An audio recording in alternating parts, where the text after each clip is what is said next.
Earth is making, the Transformers are making their last stand on Earth. Here's some art from issue 5 that I believe comes out next week, in the next couple weeks. This is, Alex puts a little bit into this stuff. So, going back, one of my favorite stories was going back to what you guys, what Joe and Gabe were talking about with what the writer gets away with and what the artist does. One of my favorite stories anybody ever told me was when Brian Hitch told me the story about Warren Ellis writing Authority. There was a fleet of the world's Air Force coming up against like an invasion from another world. And there was a 2-page spread, and the script was "The fleets engage." And then that was a week of Brian's life. So I told Alex, "Hey Alex, the fleets engage," and this is what Alex made out of that. Yes, this is the combined forces of humanity coming up against the Unicrons invading minions. It's been for me. Andrew reminded me the other day that I was in the delivery room with my now daughter, about to be born, as we were texting each other because we just got, like, that same day our starting on Transformers was announced. So this has been something that's sort of weirdly been with my life for a really long time. So it's kind of it's an emotional thing for me to be getting to the end. So I think we've got to tell a really weird and unusual take on Transformers, and I'm really proud of the work we've managed to do.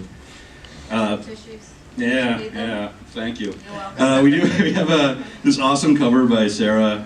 It's on sale at the booth. It's an exclusive, Comic-Con exclusive, the logoless version of this one. It's a homage to Transformers #1, which came out on my birthday, my 8th birthday in 1984. I knew I was older than you. You didn't have to rub it in.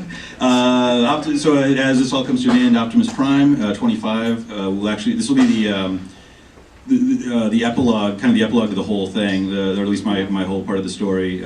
So it'll come out hopefully after Unicron #6. Kei Azama, who's just been an amazing artist to work with. She's amazing. I've actually never met her in person. She's a blue-haired, heavy metal listening, beer swilling woman living in Tokyo. We've never spoken on the phone or anything. We've talked a lot on emails. There's a weird relationship you get when you work with somebody for as long as we have, and it's been really cool. And of course, I think probably some Lost Light fans here, as that story comes to an end.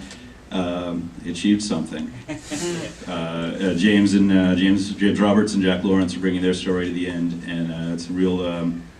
I think this is something that really changed, kind of the perspective of what a Transformers comic could be.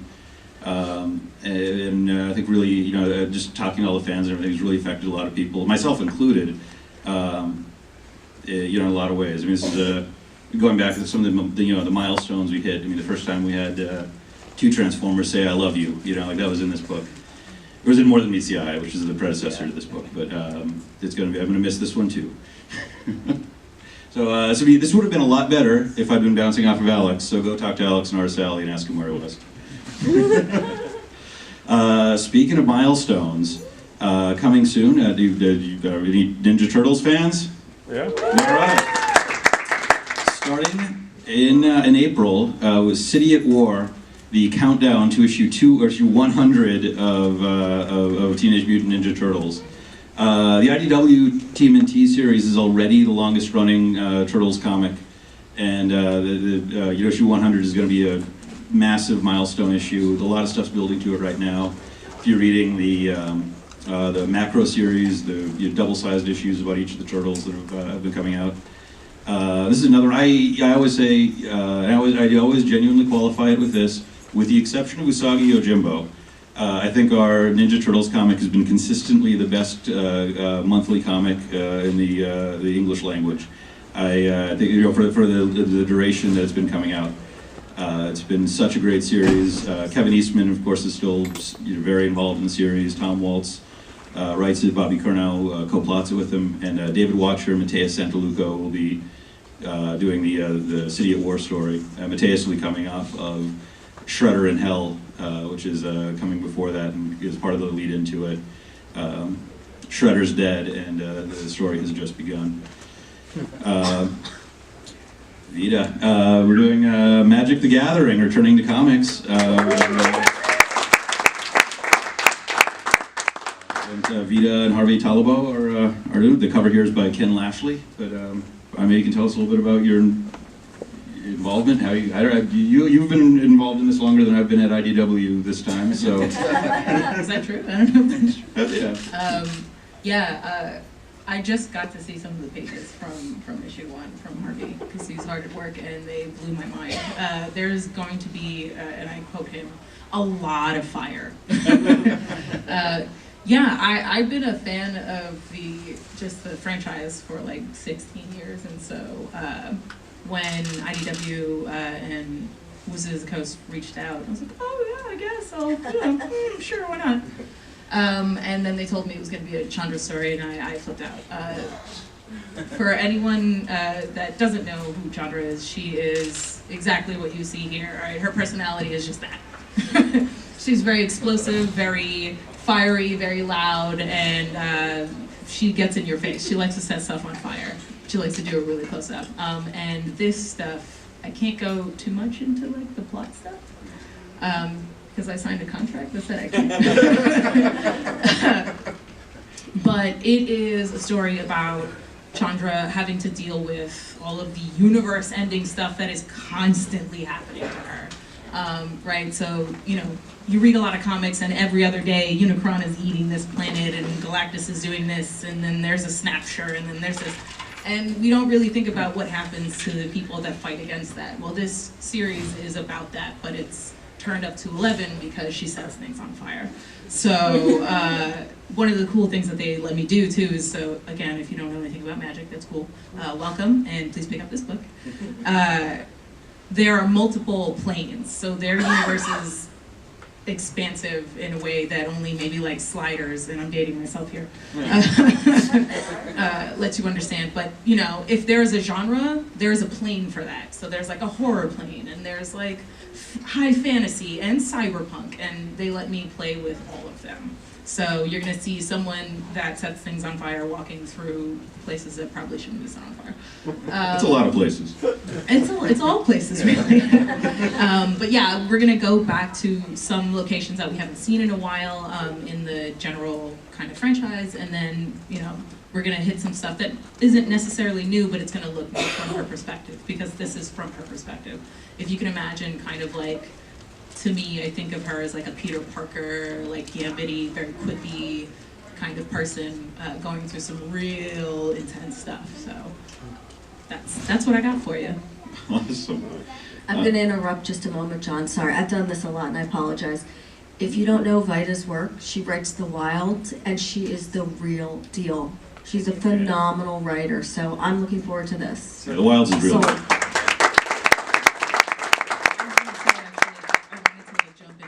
Everyone was talking, because I'm a big fan of everyone on this panel.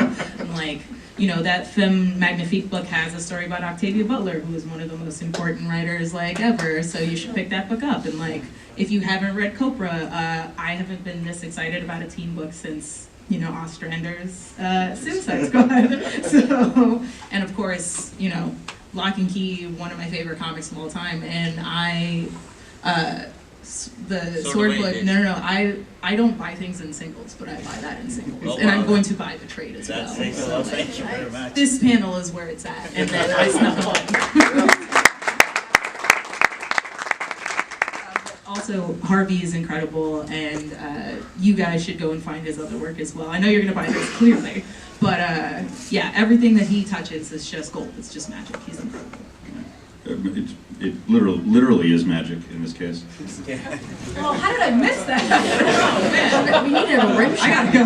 Yeah. Does anyone have a drum kit? Do we have any Star Trek fans in the house today? Which Star Trek is your favorite? Because coming soon, you're gonna be able to see all of them together in Star Trek: The Q Conflict by Scott and David Tipton, David Messina, covers by J.K. Woodward. Picard, Janeway, Sisko, Kirk, all of them together. Q is going to be pulling him through time and space into battle royale of his and his kind's design. And there'll be some of the, we'll get some really crazy interactions with these guys. I think it's really, Scott and David Tipton have done the, gosh, what were some of the, they did Mirror Broken recently, longtime Trek writers, even going back to Trek Apes, they did that one. The Star Trek Planet of the Apes crossover, and this is exactly the sort of thing that's in their wheelhouse of being able to, pull out what's it like when Data and Spock get together, or I mean, aren't comics great? Yeah. Because you could never have this in a movie or a TV show or something, but it's awesome it's going to exist. I enjoy the Crusher Odo, we gotta get out of here. This is too much. My blood pressure. So we're super excited. It's gonna be a 6-issue series starting in January.